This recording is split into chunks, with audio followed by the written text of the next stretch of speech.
안녕하십니까 여러분. 날씨가 상당히 더워졌습니다. 날도 기온도 습하고 이럴 때 여러분들 특별히 건강 조심하시기 바랍니다. 코로나도 코로나지만 환절기에 급격히 기온 변할 때 건강 특별히 유념하시고 챙기시기 바랍니다. 자, 지난 시간에 이제 조선 중기가 되면서 이 땅의 기독교가, 다시 말하면 그 당시로 보면 천주교일 텐데, 천주교가 어떻게 전파되어지기 시작하는가, 임진왜란을 우리가 생각해 보았고요. 그 다음 병자호란을 또 생각해 보았습니다.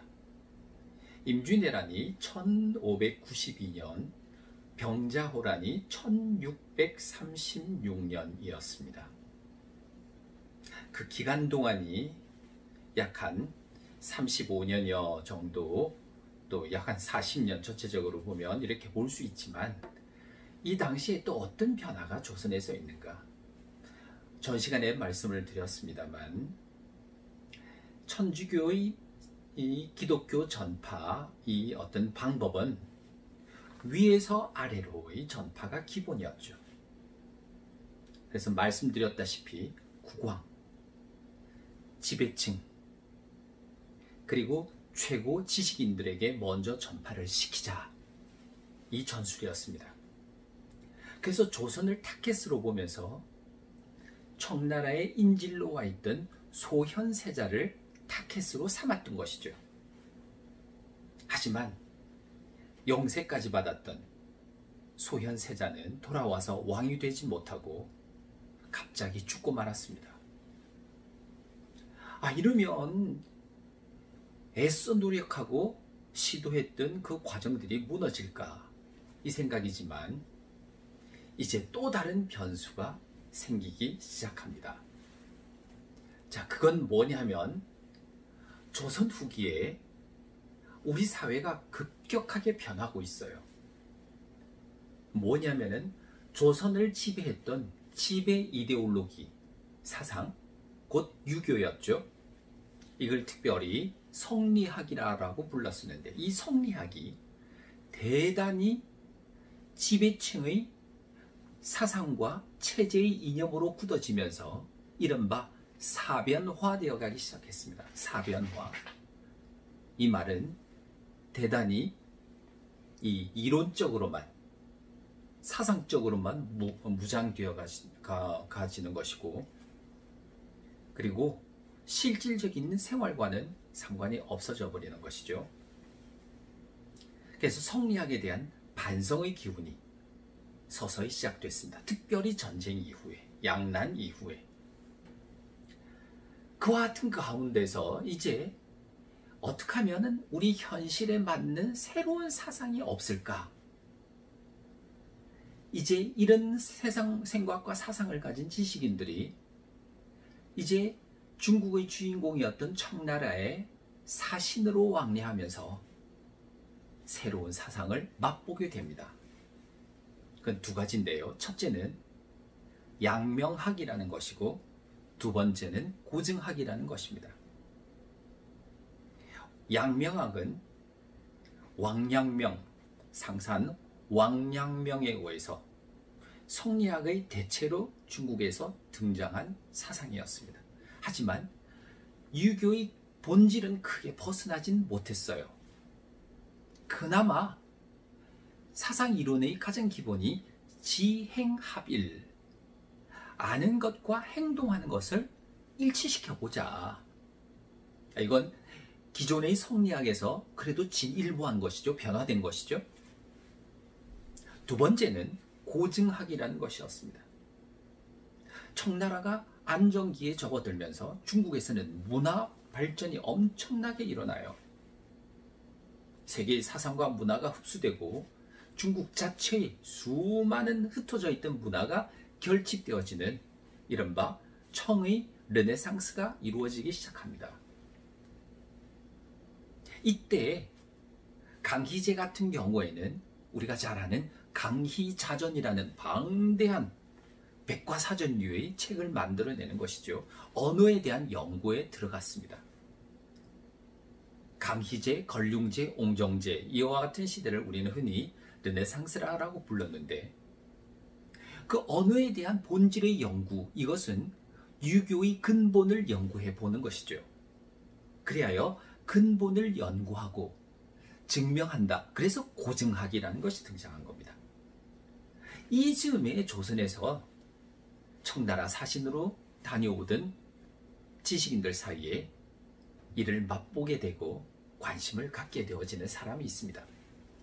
가장 먼저는 1720년경에 이명이라는 분이 북경에 가면 유명한 학자들이 모이는 학당이 있어요. 남성당이라고 하는.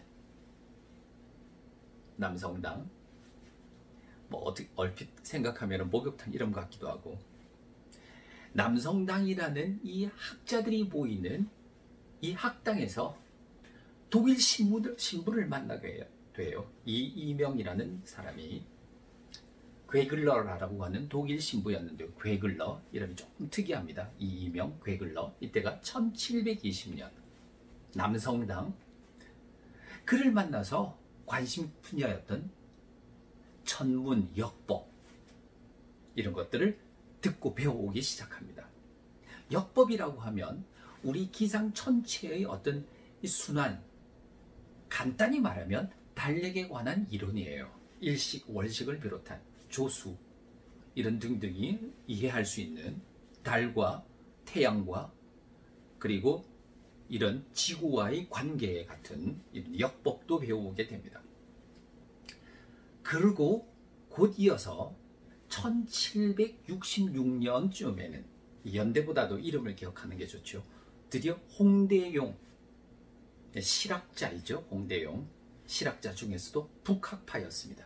이 홍대용도 역시 사신으로 갔다가 남성당에서 학자들과 토론하고 서양의 학문을 듣고 또 그리고 천문, 지리에 대한 책을 습득해 오기도 했습니다. 그래서 홍대용은 우리나라에 와서 지전설을 주장한 사람이기도 해요. 지전설. 야, 지구자전. 획기적이지 않습니까? 실학자가. 여기서 실학이라는 말이 나왔는데 앞서 양명학과 고증학의 영향으로 조선에서 새롭게 성리학에 대한 반성으로 현실에 참여하는 학문을 시작하자. 실제적인 학문을 시작하자. 현실에 도움이 되는 학문을 시작하자. 라고 해서 남인 학자들을 중심으로 시작한 새로운 학문적 경향을 우리는 실학이라고 불렀습니다. 자, 이 실학자들에게 관심을 가질 필요가 있죠. 그 이후에 끊임없이 지속된 접촉이 있고 주로 이 실학은 소외되었던, 정권에서 소외되었던 남인 학자들에 의해서 주도되어졌다. 이걸 기억해 두면 좋겠습니다. 우리나라 조선의 전체적인 당파, 당쟁 이후에 이런 어떤 정권의 주도는 주로 서인, 남인이 교체하면서 권력을 가지다가 인조반정 이후에는 서인과 남인이 또 싸우다가 결국엔 주도권은 서인이 잡게 되고 서인 가운데서도 노론이 잡게 돼요. 이게 우리나라 사상계의 주류, 본류였다라고 하는 것으로 기억해 두면 좋겠습니다. 그 가운데 남인 실학자들 가운데서 우리가 잘 아는 권철신, 권일신 형제죠. 그리고 정약종, 다산 정약용의 친형님 되세요. 정약종, 이벽, 그리고 너무나 잘 아는 이승훈, 남강 이승훈이 아닙니다. 실학자 이승훈. 그리고 그 이외에 남인 수많은 학자들이 드디어 고증학의 영향과 청나라에 와 있던 천주학에 대한 관심을 갖습니다. 제가 지금 천주교라고 하지 않고 천주학이라고 그랬죠. 왜냐하면 이 사람들은 학자적인 관심으로 천주교에 접근했습니다. 그리하여 부르기를 서양의 학문이다라고 해서 서학이라고 불렀죠. 이게 바로 천주교, 실학, 남인 학자들에 대한 관심, 이걸 우리가 연결시켜서 기억해 둘 필요가 있습니다. 그리하여 이들은 1777년 1777 연대가 기억하기 좋은데 이때가 정조 원년이에요. 정조가 즉위한 원년. 지금 저기 양주군 마현면, 그 당시 마현면이라고 했는데 양수리 인근이 됩니다.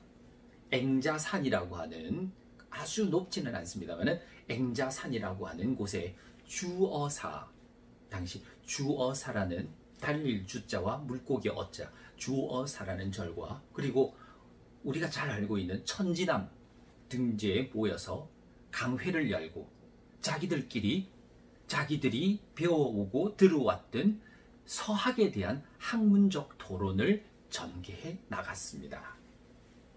주어사와 천지남에서. 자, 여기에서 이들은 자체적으로 강회를 열고 배우고 습득해 나가면서 때가 되면 기도를 하게 되고요. 심지어는 금식도 하게 되고, 기독교, 천주, 학, 서학에 대한 관심을 갖게 되는데, 순전히 학문적이었습니다마는 그 과정은 가장 중요한 첫 번째가 바로 호기심이었습니다. 호기심. 이처럼 위대한 종교의 전파 과정에서 조선은 호기심이라는 이 관심이 이 땅에 천주교가 들어오고 박해의 과정을 밟게 되는 천주교, 기독교, 전교 역사상 거의 전무후무한 독특한 선교 역사를 갖게 되는 나라가 됐습니다. 이 시간에는 실학과 남인학자들, 서학, 이들에 대한 생각을 더듬어 보았습니다. 남인 넥타이 어떤가요? 아무튼 다음 시간에는 좀 더 색다른 방법, 좀 더 다이나믹한 방법으로 이 교회사라는 학문 분야에 조금씩 더 접근해 나갈까 합니다. 감사합니다.